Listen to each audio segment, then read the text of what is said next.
불어닥치고 있는 글로벌 여러 파고뿐만 아니라 국내 경제에 대한 우려들도 큰 상황입니다. 이런 것들로 이제 연말로 가면서 분위기가 좋아져야 되는데 심리가 여러모로 위축이 되고 있는데요.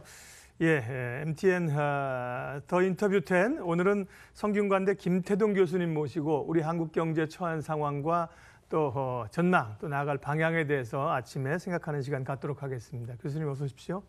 네. 방송에서 저도 몇 번 뵙지만 오랜만에 뵙는데 좋은 얘기를 좀 해야 되는데 경기 상황이 녹록지 않고요. 늘 불안한 얘기들이 많아서 주말에 이제 갤럽의 조사를 보니까 내년 국내 경기에 대한 비관적인 전망이 긍정적인 전망을 우세하게 압도했는데 5개월 연속 앞섰고요. 뿐만 아니라 경기가 안 좋다는 이야기는 그야말로 요즘 표현대로 넘쳐납니다. 경기 상황, 내년 상황 어떻게 보세요? 지난주 주가 동향을 보더라도 우리가 안심할 수가 없는 단계 같습니다. 그런데 좀 길게 보면은 결국 작년에 우리가 1년 먼저 1년인가요? 6개월인가요? 하여튼 먼저 대통령 선거를 하고 그러면서도 3% 이상 3.1%가 성장을 한 저력이 있으니까 우리가 미리 겁을 먹고 이럴 필요는 없지 않은가 이렇게 생각을 하고요. 그 전에 이명박 대통령 5년, 박근혜 대통령 4년 동안 주로 부동산으로 이렇게 경기를 억지로 끌어올리려고 하고 그러면서도 잠재 성장률보다도 낮은 성장률을 재작년까지 보이다가 작년에 오래간만에 잠재 성장률을 했고 금년엔 최근에 IMF가 이제 금년 성장률 다 거의 3분의 1은 지나갔는데 금년 성장률을 좀 3%에서 2.8% 전망을 낮추고 또 내년 전망도 낮추고 해서 전망이 밝지는 않지만 그 원인을 잘 따져봐야겠다. 그 원인에는 지난 9년에 좀 잘못된 그 경제 전략 이런 것이 아직 소위 경제 적폐라고 하는 것이 거의 그대로 남아있기 때문에 자꾸 외부의 걸로 해서 불안감을 조성하는 것보다 기본적으로 긍정적인 마음을 갖되 우리가 적어도 우리가 스스로 해결할 수 있는 문제를 빨리 해결하면서 잠재 성장률, 그 이명박근혜 9년 동안 낮아진 잠재 성장률을 높이는데 장기적으로 노력을 하면 긍정적으로 볼 요소도 많이 있다 이렇게 생각을 합니다. 안 좋다라는 얘기는 사실 굉장히 그 전염성이 강하지 않습니까? 우리가 이제 친구들 만나서 얘기하고 그럴 때도 사실은 그 친구 요즘 아주 좋아 이런 것보다 뭐가 안 좋다라는 얘기 사실 더 급속도로 빠져나갑니다. 그런 점에서 분위기 자체가 안 좋은 건 사실이지만 거기에 기대기보다는 돌파구를 좀 찾자라는 얘기를 하셨고 구조적인 얘기를 좀 하시는 것 같습니다. 잠재 성장률 얘기도 하셨고요. 근데 어쨌든 분야별로 조금씩 점검을 해봐야 되는데요. 점검하면서 당장 가장 사실 어려운 게 이제 고용입니다. 고용은 사실 우리뿐만 아니라 전 세계적 문제고 우리도 이제 구조적인 문제인데 새 정부 들어서 또 어떻게 보면 굉장히 방점을 쓰고 있는 게 고용인데 고용 상황이 개선이 안 되고 지표들이 계속 나빠서요. 정부도 상당히 고민이 있을 겁니다. 고용 상황에 대한 판단은 어떻게 보세요? 그 고용은 낙관할 수가 없습니다. 성장에 비해서 더 낙관할 수가 없어요.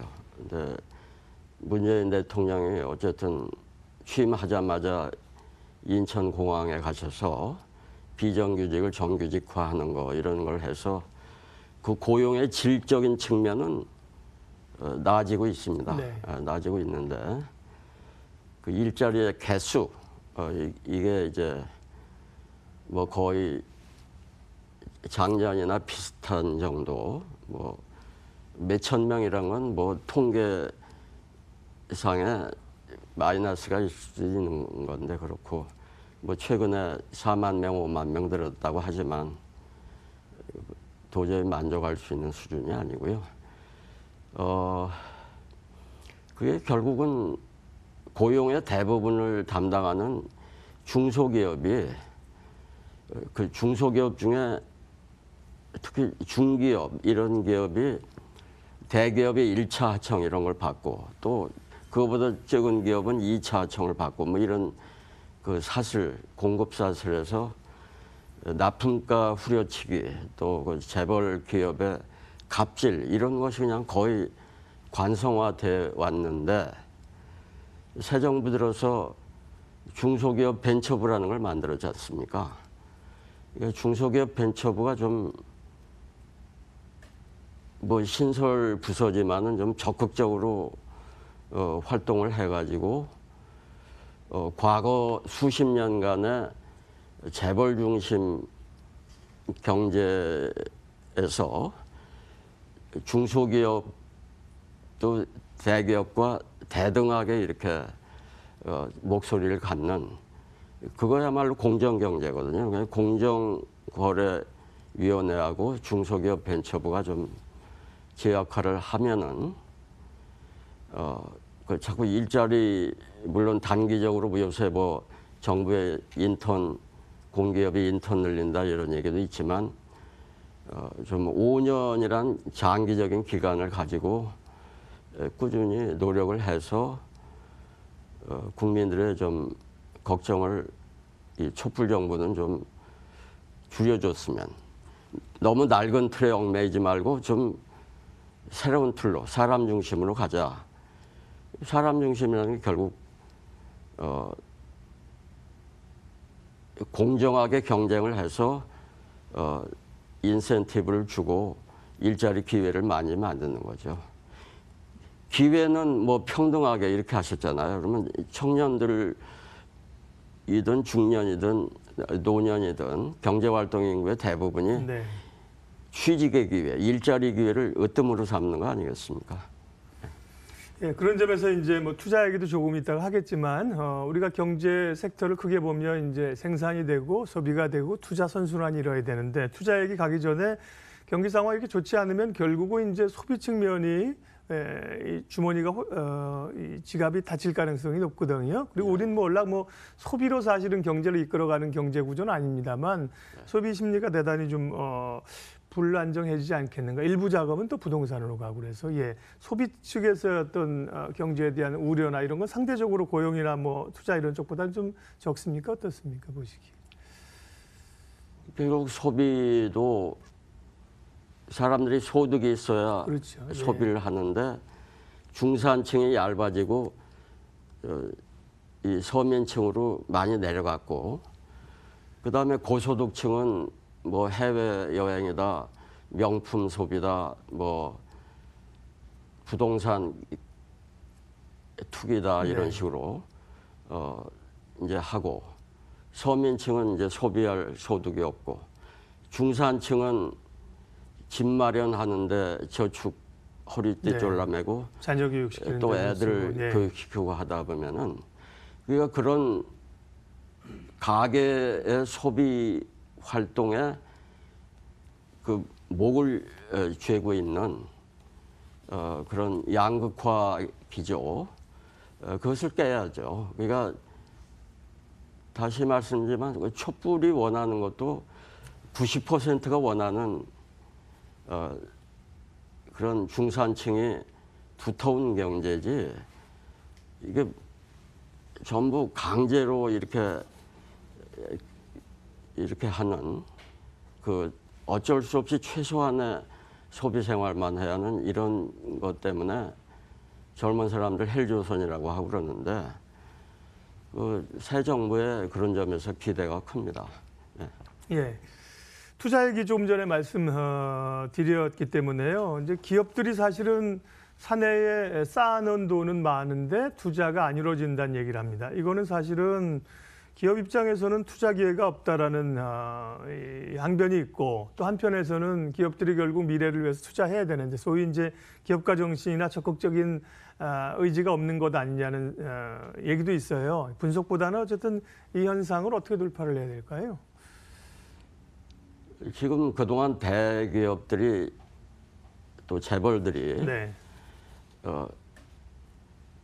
골목 상권 뭐 이런 데로 이제 진출해서 프랜차이즈 수천 개 이렇게 하고 확장하고 뭐 이런 식으로 하다가 이제 그것도 한계에 도달했거든요. 그리고 이제 프랜차이즈 직접 하시는 분들은 이렇게 어떤 모임을 만들어 가지고 뭐 시위도 하고 지금 그렇게 계신데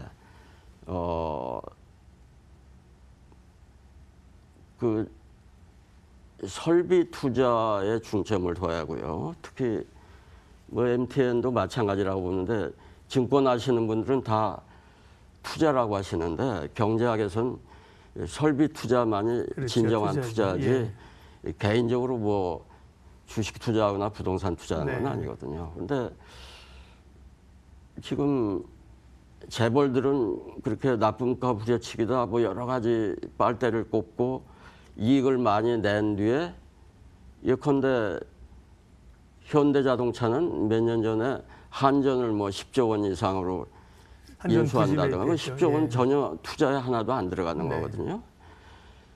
그 외국 학자들도 한국 경제를 들여다보는 사람들이 이 한국 경제는 너무 렌트 시킹 액티비티가 많다. 그건 쪽배 보면은 부패가 많고 우리가 최순실 이걸로 밝혀졌지만 또 하나는 그 건물, 부동산 이런 걸로 하는 거. 또 그 밖에 정부의 특혜를 받아서 이렇게 이익을 높이려고 하는 거. 결국은 공정 경쟁이 담보돼야 하고 특히 중소기업이 기술을 개발을 하면 재벌 기업들이 그걸 탈취하는 경우가 많고 그것이 법에 의해서 보호가 되지 않고 있어가지고 결국 이 대기업은 제대로 연구개발 투자를 해서 설비 투자를 하고 그 제조업이 너무 지금 빨리 공동화가 되고 있는데 뭐 한국 GM 외국 자본 물론이고 조선업이나 뭐 여러 가지가 지금 일본보다도 더 빨리 공동화가 되고 있어요. 또 해외로 많이 나가고 그런 것이 좀 뭐 광주 모델이나 예. 이런 것이 성공을 해서 다른 도시에도 돼서 제조업이 다시 좀 부흥하는 그런 예를 보여줬으면 좋겠습니다. 뭐 독일이나 이런 것이 좋은 예죠. 네. 예, 우리 한국경제 현주소와 또 미래 전망으로는 성균관대 김태동 교수님 모시고 이야기하고 있는데요. 예. 저희가 이제 이렇게 또 석학이나 원로들에게 듣는 이야기는 미래에 대한 사실 해안이나 인사이트이기 때문에요. 이제는 필요한 부분들을 좀 미래 나아갈 방향을 중심으로 보겠습니다. 사실 경제 뭐 팩트나 구조 자체는 지표를 보면 되고 훨씬 더 또 좀 젊은 분들이 분석하면 되고 김 교수님께는 그럼 우리가 어떻게 가야 되느냐. 결국 이제 구조적인 얘기를 많이 이제 그동안도 하셨는데 산업도 정말 이제 몇몇 산업 대표적으로 반도체 산업에 의존해서 성장하고 있는 게 그나마 한편 다행이지만 언제까지 우리가 반도체만 가지고 가겠느냐. 산업에 대한 구조적 얘기를 많이 하잖아요. 성장의 한계성. 그러면 이제 산업 구조 측면에서는 어떻게 좀 돌파구를 뚫어야 됩니까? 방금 말씀드렸듯이 네. 제조업에 좀 방점을 두되 네. 대기업 중심이 아니라 독립된 중소기업, 대기업에 납품을 하지 않는 직접 수출을 하거나 직접 국내 소비자한테 가는 중소기업을 육성하고 대기업에 납품하는 중소기업은 그 대기업이 갑질을 하지 않도록 공정거래위원회나 이런 데서 눈을 부릅뜨고 중소기업을 대변해서 그걸 봐야겠고요. 그게 결국 국민 경제가 균형 발전하는 길이라고 봅니다. 그렇지 않으면 계속 그 생태계가 경제도 하나의 생태계입니다. 북한이 뭐 산림이 황폐화됐다고 그러는데 우리 대한민국 남한은 산업 구조가 한가되어 있다. 재벌의 네. 승자 독식 때문에 재벌도 이제 먹을 게 없어진 네. 그런 아주 한계에 도달했다는 걸 알고 재벌의 지속 가능한 기업의 성장을 위해서도 왜 선진국에서 도대체 그 삼성전자나 이런 대기업을 꼭 총수 집안의 세습된 승계자가 해야 하냐 이런 얘기죠. 이재용 씨가 꼭 제일 그 검증된 경영 전문가가 아니지 않습니까? 그럼 삼성전자의 지속적인 발전을 위해서도 좀 전문 경영인이 하는 그런 것이 돼야겠고요. 현대자동차 그룹도 자율주행 자동차나 뭐 수소 자동차나 그런 것이 지금 늦어가지고 미국 같으면 전혀 새로운 기업이 나와서 전기 자동차를 하고 뭐 여러 가지 우여곡절을 겪고 이제 하고 있고 테슬라 같은 경우. 예, 중국이면은 네. 뭐 훨씬 전기 자동차 보급이 지금 빨리 되고 있고 네. 한데 우리는 지금 그 기득권에 만족한 그 어떤 대기업에 의해서 이게 늦어지고 있기 때문에 새로운 그 먹거리 창출이 말이죠. 늦어지고 있기 때문에 그 점은 우리가 굉장히 서둘러야 한다 이렇게 생각을 합니다. 기존에 어쨌든 대기업 중심의 제조업의 어떤 구조적인 얘기를 굉장히 한편으로는 하셨고요. 제조업도 강화. 또 한편으로 얘기하는 것이 어쨌든 새로운 어떤 산업의 트렌드, 4차 산업혁명과 이제 미래 지식정보사회 이런 산업들을 발굴해야 된다. 뭐 바이오도 들어갈 수 있고요. 예. 또 그래서 국제적 기업들을 또 M&A 좀 할 필요도 있고 그런 어떤 미래적 지향에서의 키워야 될 산업이라고 하면 어느 쪽을 보세요, 교수님? 뭐 제가 그 다른 교수라고 이제 얘기하는 네. 것은 독일의 예에 따라서 예.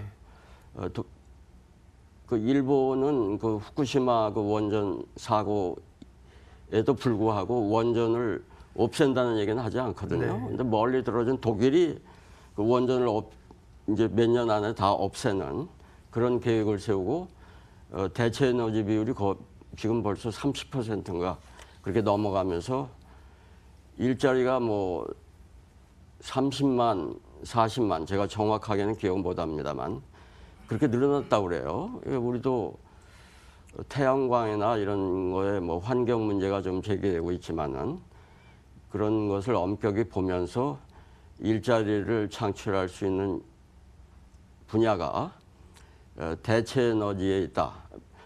그 마침 제 박사학위 논문 지도 교수가 네.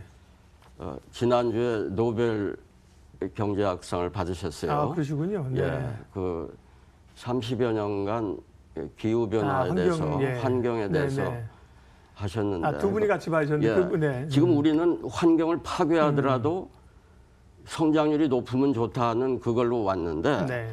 사실은 환경을 보존하면서 그 성장률을 유지하는 거나 고용을 늘리는 것이 새로운 그 수종 사업이다 이거예요. 네. 그걸 빨리 가는 것이 좋다. 중국이 오히려 그런 데서 더 빨리 가고 있어요.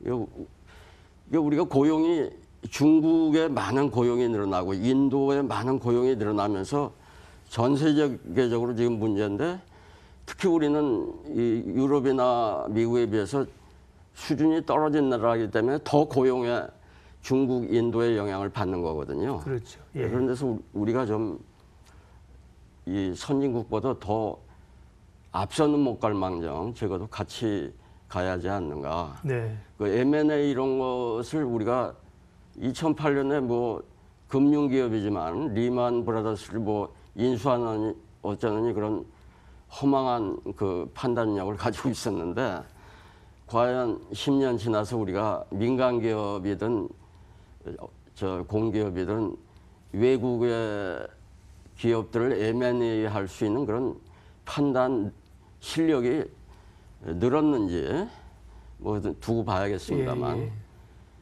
그럼 삼성바이오 같으면은 분식회계 이런 혐의를 받고 있는데 금융위가 그걸 뭐 아닐지도 모른다 해서 지금 연장을 시키고 있지 않습니까? 이렇게 법치가 제대로 안 되고서 뭐 옛날 박정희 때 이후로 계속하고 있는 그 패러다임, 낡은 패러다임으로 우리가 맞고 문재인 정부조차 그런 식으로 하면은 그리고 이제 최근에 규제 프리존법이라는 거를 추석 전에 통과시켰지 않습니까?